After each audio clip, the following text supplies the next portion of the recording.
ഇടതുമുന്നണി കൺവീനർ സ്ഥാനത്ത് നിന്നും ഇ പി ജയരാജനെ നീക്കി കൺവീനർ സ്ഥാനത്ത് നിന്നും പുറത്താക്കിയതായി party secretary M V Govindan തന്നെയാണ് അറിയിച്ചിരിക്കുന്നത്. രാജിക്കത്ത് കൈമാറിയെങ്കിലും അത് മറച്ചുവെച്ചാണ് ഇ പിയെ സ്ഥാനത്ത് നിന്നും നീക്കിയത്. ടി പി രാമകൃഷ്ണന് പകരം ചുമതലയെന്നാണ് സൂചന. ഇപ്പോൾ തിരുവനന്തപുരത്ത് നിന്നും ശാലിനി ചേരിയാണ്. ശാലിനി, കടുത്ത നടപടികളിലേക്ക് പാർട്ടി കടക്കുമെന്നുള്ള സൂചനകൾ തന്നെയാണ് OKGS നമുക്ക് മനസ്സിലാക്കാൻ സാധിക്കുന്നത്. LDF കൺവീനർ സ്ഥാനത്തിനും അദ്ദേഹത്തെ നീക്കിയിരിക്കുന്നു. ടി പി രാമകൃഷ്ണന് പകരം ചുമതല എന്ന് തന്നെയാണ് ഔദ്യോഗികമായി നമുക്ക് ലഭ്യമാകുന്ന വിവരങ്ങൾ.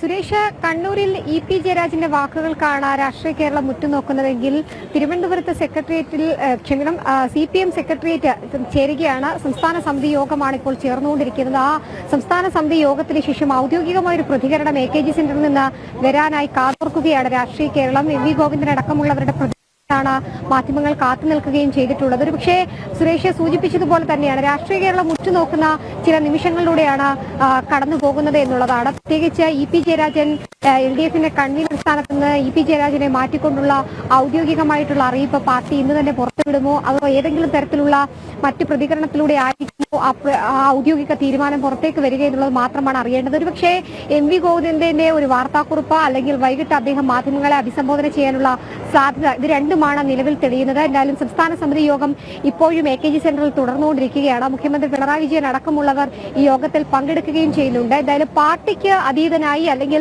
പാർട്ടിയുടെ വിമർശനങ്ങൾ കേട്ടുകൊണ്ട് പാർട്ടിയുടെ അച്ചടക്ക നടപടികൾ നേരിട്ടുകൊണ്ട് പാർട്ടിയിൽ തുടരാൻ താനില്ല എന്ന് അറിയിച്ചുകൊണ്ട് തന്നെയാണ് ഔദ്യോഗികമായി LDF കൺവീനർ സ്ഥാനം രാജിവെച്ചുകൊണ്ട് രാജിക്കത്ത് പാർട്ടി ഔദ്യോഗിക നേതൃത്വത്തിന് ഇ പി ജയരാജൻ നൽകിയിട്ടുള്ളത്. ആ നേതൃത്വത്തിന് നൽകിയിട്ടുള്ള കത്ത് പാർട്ടി അംഗീകരിക്കുമോ എന്നുള്ളതാണ് നമുക്കിനി അറിയേണ്ടത്. നിലവിൽ എന്തായാലും നമ്മൾ മനസ്സിലാക്കുന്നത് LDFന്റെ കൺവീനർ സ്ഥാനത്ത് നിന്ന് ഇ പി ജയരാജനെ നീക്കിയിരിക്കുകയാണ്. പകരം ചുമതല മുൻ മന്ത്രി കൂടിയായ ടി പി രാമകൃഷ്ണന് നൽകാനുള്ള നടപടികൾ ആരംഭിച്ചിട്ടുണ്ട്.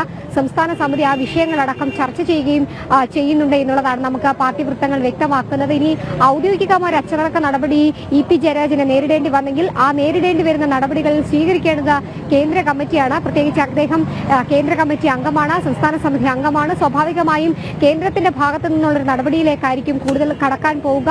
അങ്ങനെ കേന്ദ്ര നടപടി ഏറ്റുകൊണ്ട് പാർട്ടിയിൽ തുടരാനാണോ അദ്ദേഹം നിൽക്കുക, അതോ പാർട്ടിയുടെ എല്ലാ രീതിയിലുള്ള സ്ഥാനമാനങ്ങളും പാർട്ടി മെമ്പർഷിപ്പ് അടക്കം രാജിവെച്ചുകൊണ്ട് അദ്ദേഹം പുറത്തേക്ക് പോകുമോ എന്നുള്ളതും രാഷ്ട്രീയ കേരളം ഉറ്റുനോക്കുകയാണ്. എന്തായാലും ഒരു ഡസനിലധികം അടക്കം വിവാദങ്ങൾ തുടർച്ചയായി ഇ പി ജയരാജനെതിരെ ഉണ്ടാകുന്നു. ആ തുടർച്ചയായി ഉണ്ടാകുന്ന വിവാദങ്ങളിൽ പല ഘട്ടങ്ങളിലും പാർട്ടി അദ്ദേഹത്തിനെ കൊള്ളുകയും തള്ളുകയും ചെയ്യുന്ന നിലപാടുകൾ സ്വീകരിക്കുന്നു. ഏറ്റവും ഒടുവിലായി BJPയുടെ കേരള പ്രഭാരി ായിട്ടുള്ള പ്രകാശ് ജാവദേക്കറുമായി അദ്ദേഹം സംഭാഷണം നടത്തുന്നു, അദ്ദേഹത്തിന്റെ വീട്ടിൽ കൂടിക്കാഴ്ച നടത്തുന്നു.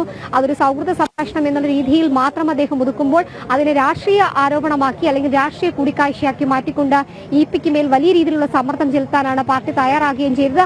ആ സമ്മർദ്ദങ്ങൾക്കൊടുവിലാണ് ഇപ്പോൾ ഔദ്യോഗികമായി ഇ പി രാജിയിലേക്ക് പോയിട്ടുള്ളത്.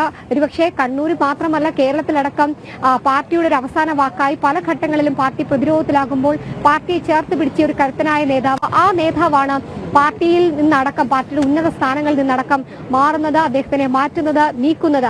അദ്ദേഹം ഇനി ഏത് തരത്തിലുള്ള നടപടികൾ സ്വീകരിക്കുമെന്നുള്ളതാണ് അറിയേണ്ടത്. ഒരു പക്ഷേ പാർട്ടിയിൽ നിന്ന് ഔദ്യോഗികമായി രാജിവെക്കുമോ, മെമ്പർഷിപ്പ് അടക്കം ഔദ്യോഗികമായി രാജി നൽകിക്കൊണ്ട് പുറത്തേക്ക് പോകുമോ? അങ്ങനെ പുറത്തേക്ക് പോകുകയാണെങ്കിൽ സംസ്ഥാന രാഷ്ട്രീയത്തിൽ CPMന് വലിയ രീതിയിലുള്ള വില കൊടുക്കേണ്ടി വരും എന്നുള്ളത് സംശയമില്ല.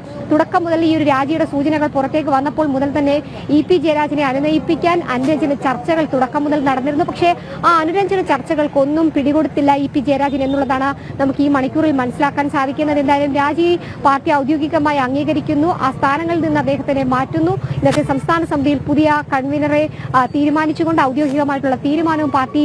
ഒപ്പം തന്നെ അദ്ദേഹം കേന്ദ്ര കമ്മിറ്റി അംഗമായതുകൊണ്ട് തന്നെ ഇനി പാർട്ടി തല ഏത് തരത്തിലായിരിക്കണം എന്നത് സംബന്ധിച്ച് കേന്ദ്ര കമ്മിറ്റിയുടെ ഒരു തീരുമാനം കൂടി വരേണ്ടതുണ്ട്. പക്ഷേ ഇന്നലെ സംസ്ഥാന സെക്രട്ടേറിയറ്റിലും ഇന്ന് സംസ്ഥാന സമിതിയും അദ്ദേഹത്തെ പാർട്ടിയിൽ നിന്ന് തന്നെ പുറത്താക്കണം എന്നുള്ള ഒരു പൊതുവായ ഒരു ധാരണയിലേക്ക് തന്നെയാണോ എത്തിയിരിക്കുന്നത്? കാരണം വലിയ അവമതിപ്പ് പാർട്ടിക്ക് ഉണ്ടാക്കി എന്നുള്ള വിമർശനം നേരത്തെ തന്നെ ഉണ്ടായിരുന്നു. ഒപ്പം തന്നെ ഈ സാമ്പത്തിക തിരിമറിയുമായി ബന്ധപ്പെട്ട് ബന്ധു നിയമനവുമായി ബന്ധപ്പെട്ട് പാർട്ടിയെ പലപ്പോഴും മുൾമുനയിൽ നിർത്തിയ ഒരു നേതാവ് എന്ന രീതിയിൽ കൂടിയുള്ള വിമർശനം അദ്ദേഹത്തിനുള്ളതുകൊണ്ട് തന്നെ കടുത്ത അടുത്ത നടപടിയിലേക്ക് പാർട്ടി പോകാനുള്ള സാധ്യത എത്രത്തോളമാണ്? ഒരുപക്ഷേ ഇന്ന് വൈകിട്ട് 3:30 MV ഗോവിന്ദൻ മാധ്യമങ്ങളെ കാണുമെന്നാണ് ഔദ്യോഗികമായി തന്നെ അറിയാനും കഴിയുന്നത്. അത്തരത്തിലുള്ള ഒരു യോഗത്തിൽ, ഒരു വാർത്താ സമ്മേളനത്തിൽ കൃത്യമായ രീതിയിൽ പാർട്ടിയുടെ ഔദ്യോഗിക തീരുമാനം അറിയിക്കാനുള്ള ഒരു സാധ്യതയുമുണ്ടല്ലേ?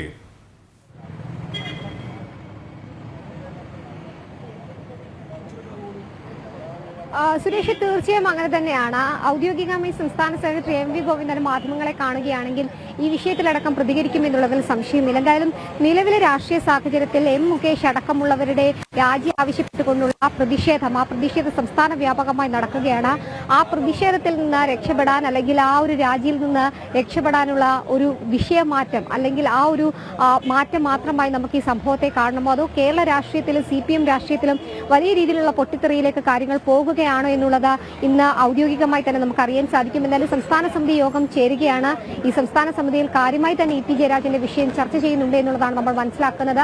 അദ്ദേഹത്തിനെ പാർട്ടിയിൽ നിന്ന് അടക്കം പുറത്താക്കണമോ എന്നതടക്കമുള്ള കാര്യങ്ങളിൽ മുതിർന്ന CPM നേതാക്കൾ എന്ത് തരത്തിലുള്ള തീരുമാനമെടുക്കും, കണ്ണൂരിൽ നിന്നുള്ള സംസ്ഥാന സമിതി അംഗങ്ങൾ ഏത് തരത്തിലുള്ള തീരുമാനങ്ങൾ എടുക്കുമെന്നുള്ളത് കണ്ടറിയേണ്ടിയിരിക്കുന്നു. അങ്ങനെയാണെങ്കിൽ അദ്ദേഹം പുറത്തേക്ക് പോവുകയാണെങ്കിൽ അതിന് CPM വലിയ രീതിയിലുള്ള വില കൊടുക്കേണ്ടി വരും എന്നുള്ളതിൽ സംശയമില്ല. CPM-നെ സംബന്ധിച്ചിടത്തോളം, പാർട്ടിയെ സംബന്ധിച്ചിടത്തോളം, ഒപ്പം തന്നെ നിലവിലെ സംസ്ഥാന സർക്കാരിനെ സംബന്ധിച്ചിടത്തോളം ഒക്കെ വലിയ രീതിയിലുള്ള സാമ്പത്തിക ഇടപാടുകളും പല അഴിമതി കഥകളുടെയും ഒക്കെ രഹസ്യ സൂക്ഷിപ്പുകാരൻ കൂടിയാണ് EP ജയരാജൻ. അദ്ദേഹം വാതുറക്കുകയാണെങ്കിൽ അത് സംസ്ഥാന രാഷ്ട്രീയത്തിൽ വലിയ രീതിയിലുള്ള പൊട്ടിത്തെറിക്കും, വലിയ രീതിയിലുള്ള ചർച്ചകൾക്കും വഴിവെക്കും എന്നുള്ളതിൽ സംശയമില്ല. എന്തായാലും യോഗം പുരോഗമിക്കുകയാണ്. എന്തായാലും വൈകിട്ട് മാധ്യമങ്ങളെ കാണുമ്പോൾ തന്നെ MV ഗോവിന്ദൻ ഔദ്യോഗികമായി തീരുമാനങ്ങൾ അറിയിക്കുമെന്നുള്ളതാണ് നമ്മൾ മനസ്സിലാക്കുന്നത്. എല്ലാവരും നിലവിൽ അറിയുന്നത് എല്ലാ സ്ഥാനമാനങ്ങളിൽ നിന്നും, പ്രത്യേകിച്ച് LDF കൺവീനറിന്റെ ഔദ്യോഗിക സ്ഥാനമാനങ്ങളിൽ നിന്നും EP ജയരാജനെ പാർട്ടി നീക്കിയിരിക്കുകയാണ്. പകരം ചുമതല മുൻ മന്ത്രി കൂടിയായ TP രാമകൃഷ്ണൻ നൽകാനുള്ള നടപടികൾ ആരംഭിച്ചു. ഇതിൽ മുഖ്യമന്ത്രി അടക്കമുള്ളവർ സ്വീകരിക്കുന്ന നടപടികൾ, നിലപാടുകൾ നിർണായകമായിരിക്കുമെന്നുള്ളതിൽ സംശയമില്ല. സുരേഷ്.